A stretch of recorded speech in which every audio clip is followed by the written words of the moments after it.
Surprising nature living with the land. Our journey begins as dramatic and sudden changes are sweeping over the land. Approaching storms may seem violent and destructive to us, but to nature, it's a new beginning in the cycle of life.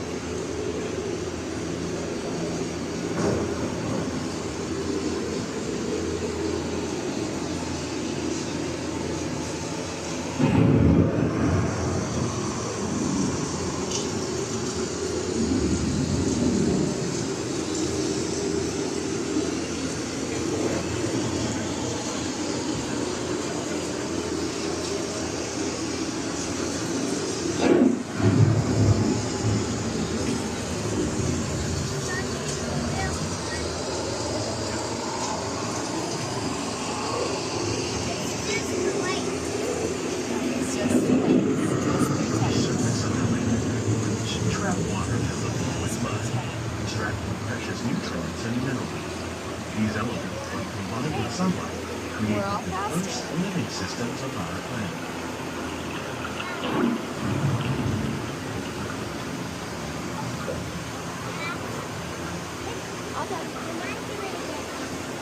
It's behind us.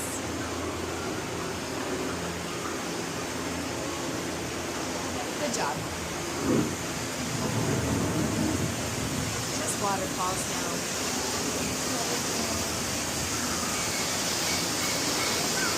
One of those living systems is the rainforest, home to the most amazing concentration of life on our planet.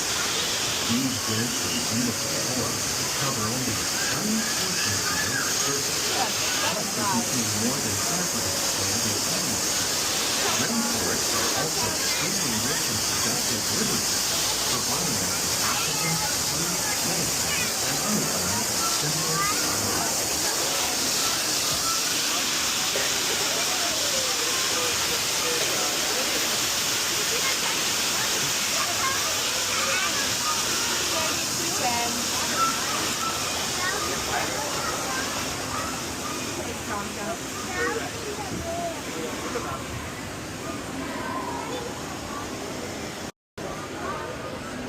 In the desert, nature has created a very different, but no less beautiful living system.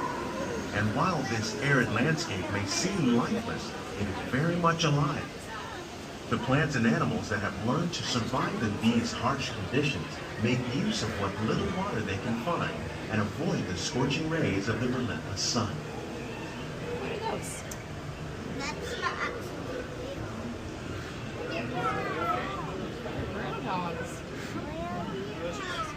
The American prairie once appeared as desolate as the desert, but over time, rainwater and nutrients gradually penetrated the hard surface of this land. Even the hooves of the muddy buffalo helped create the rich soil that would one day become home to the American farm. You don't have a heart. A rooster.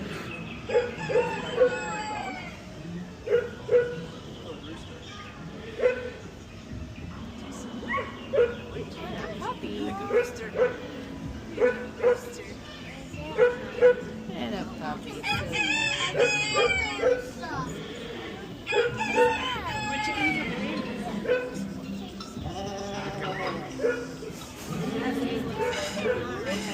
Of all the forces at work on the land, humans have had one of the most profound effects.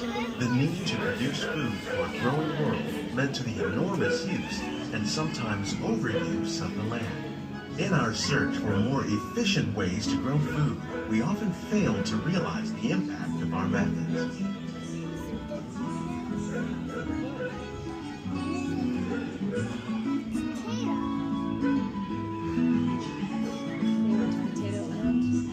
Today, we're learning to live with the land, discovering better ways to grow food that will assure both human and environmental well-being. Learning to reduce the need for chemical pesticides by breeding and using natural predators like ladybugs and wasps to control pests. In the farmlands across America, we're learning that by plowing under vegetation containing natural fertilizers, we can enrich the soil without the use of chemicals. arid regions. We're learning to produce food on desert sea chemical pesticides by breeding and using natural predators like ladybugs and wasps to control pests.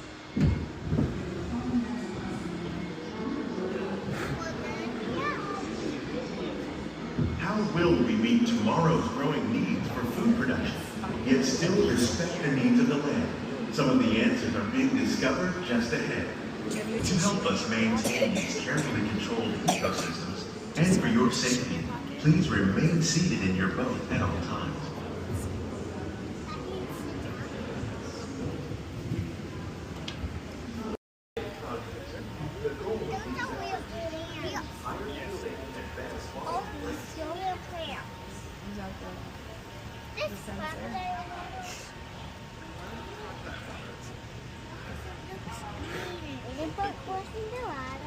There's a lizard friend. That's not allowed. Itty bitty lizard friend. The future of agriculture may include innovative ideas like this vertical growing system. Plants grown in this way use a fraction of the space required by traditional growing methods. That saves water and increases production. The aquaponics system on your left combines hydroponics with aquaculture. The fish provide a natural source of fertilizer for the plants, and the plants help keep the water clean for the fish. It's another great way to produce more while using less. In our lab, EPCOT scientists are working with the U.S. Department of Agriculture on a number of innovative projects. The goal of these efforts is to produce higher yielding and better quality plants. These greenhouses represent just a fraction of the required worldwide to produce bountiful harvests.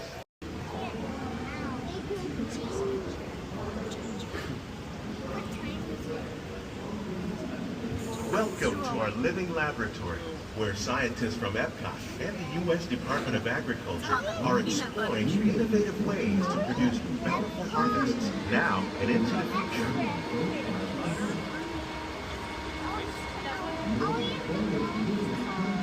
The tropics are home to the greatest diversity of plants on the planet. Many of these, like papaya, bananas, cacao, coffee, and rice, are well known around the world. These are just a few of the edible plants that have been an important source of nutrition for people living in the tropics. Many are rich in vitamins and minerals, while others are well adapted to growing in less than ideal conditions. Some, like the water lily, thrive in wet, swampy areas and waterways. All parts of this plant, even the flower petals, are edible. The starchy root of the plant has long been used to make flour for baking.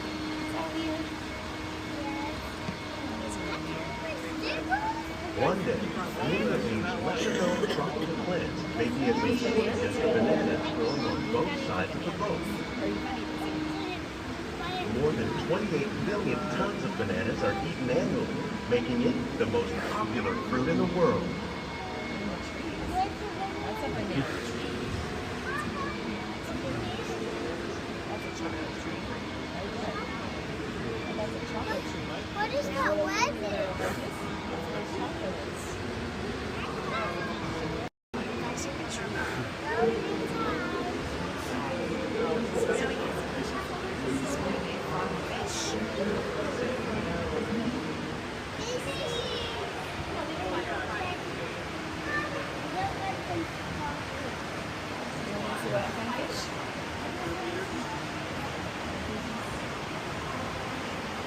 When you mention farming, you probably don't think of fish, but fish farming, or aquaculture, accounts for nearly half of all the seafood consumed globally. Tilapia, bass, and catfish, like the ones you see here, are three of the more popular crops raised by fish farmers.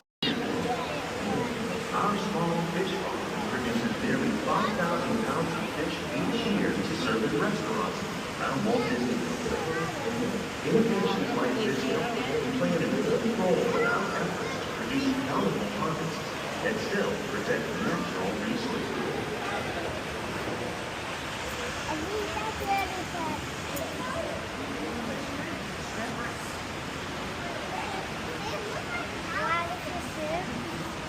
Shrimps. Little baby shrimps.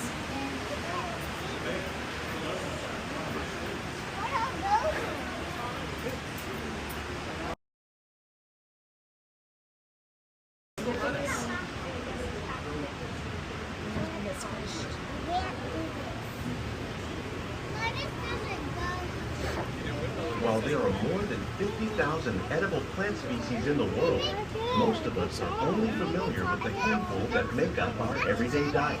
The common grains growing here, wheat, maize, sorghum, and millet, plus rice, account for nearly 2/3 of our global food consumption. Learning how to increase yields of these staples is an important goal of research around the world.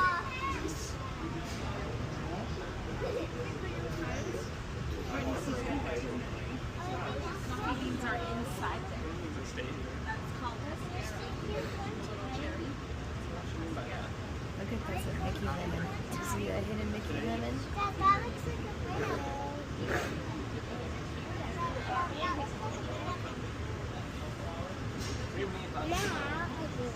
Now you do? These plants are definitely on their way up. Innovative growing techniques like these increase yields while more efficiently using resources like water, fertilizer, and pesticides. Another innovation at work here is our integrated pest management program. By populating our greenhouses with beneficial insects that prey on harmful pests, like aphids and flies, we are significantly reducing our reliance on conventional pesticides. We're growing these crops using our nutrient film system. This technique precisely controls and recycles water and nutrients. With it, we can produce over 27,000 heads of lettuce a year in this one small area. All the lettuce. It is lettuce. It's called red lettuce. Please keep your hands inside the boat. It says it. Which one says it? The one up there. EPCOT. I just put the wheel up wrong. Just look at it. Camera's watching. Always watching. And they are Yep. Look at those tomatoes hanging from the tops. those. That's also lettuce. Those are called snake boards. That. Some of our best ideas have been inspired by nature, like these fruit and vegetable trees. By growing these ground plants vertically, we can increase yields and better control diseases. These crops taste as good as they look.